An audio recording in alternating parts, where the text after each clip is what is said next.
কোটা বিরোধীদের অবরোধ সম্পর্কে জানতে এই মুহূর্তে ঢাকা বিশ্ববিদ্যালয় এলাকা থেকে সরাসরি সংযুক্ত হচ্ছেন আমাদের সহকর্মী আমিনুল ইসলামের সঙ্গে। আমিনুল, শিক্ষার্থীরা আসলে কোটা ব্যবস্থা বাতিল করে 2018 সালের সরকার জারি করা পরিপত্র পুনর্বহালের দাবিতে আসলে এই আন্দোলন করছেন, এবং যে এই আন্দোলন তারা করছেন তারা এটিকে বাংলা ব্লকেজ বলে আসলে দাবি করছেন। কি অবস্থা এখন রাস্তাঘাটে, আপনার কাছ থেকে জানতে চাই শিক্ষার্থীরা কি বলছেন?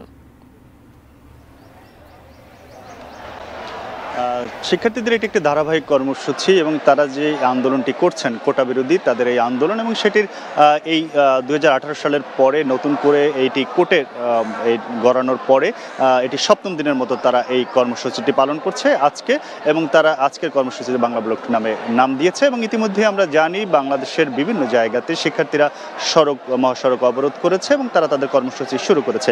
তবে ঢাকার যে কেন্দ্রীয় যেখান থেকে এই আন্দোলনটি সংঘবদ্ধ হয়েছে, অর্থাৎ ঢাকা বিশ্ববিদ্যালয়ের শিক্ষার্থী সহ অন্যান্য যে সকল কলেজ রয়েছে, বিশেষ করে ঢাকার 7 কলেজ শিক্ষার্থীরা তারা ঢাকাতে শাহবাগে তারা এই আন্দোলনটি করছে।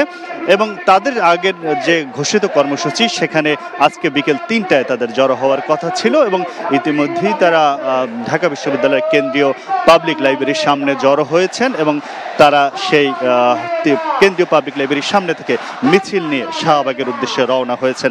এই মিছিলটি ঢাকা বিশ্ববিদ্যালয় থেকে শুরু হয়ে রোকেয়া হলের সামনে দিয়ে রাজু চত্বর সেটি পার হয়ে তারা শাহবাগের উদ্দেশ্যে যাবেন বলে আমরা জানতে পেরেছি। এবং ইতিমধ্যেই আমরা দেখতে পাচ্ছি যে মিছিলটি শুরু হয়েছে এবং মিছিলে তারা তাদের যে নিয়মিত যে স্লোগান তারা দিয়ে থাকেন, কোটা বিরোধী যে স্লোগানগুলো দিয়ে থাকেন সেই স্লোগানই তারা দিচ্ছেন।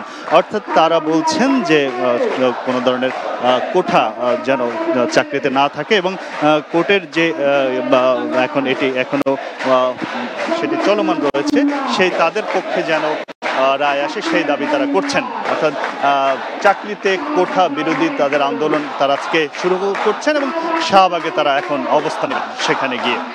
তো এই ছিল কোটা বিরোধী আন্দোলনের ঢাকার খবর।